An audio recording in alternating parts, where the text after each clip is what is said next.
Okay iron వా నేను పోతానన్నయ్య, నేను పోతాను. నాకు ఇది వద్దు వద్దన్నయ్య. ఐరన్ ఐరన్ పో పో పో పో పా పోయింది. ప్రపంచం అంతా దొంగ నా కొడుకుని ఎవరిని నమ్మడానికి వీల్లేదు. గోల్డ్ వావ్ గోల్డ్ నిజంగా ఆమె లక్కీయెస్ట్ పర్సన్ అయితే అన్నాను. ఎందుకంటే gold block iron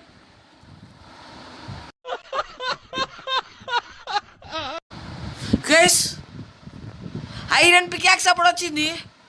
lucky block ఏం లక్ బాగుండాలి గైస్. ప్లీజ్ ప్లీజ్ ప్లీజ్ మీరు కూడా లైక్లు కొడతారా వావ్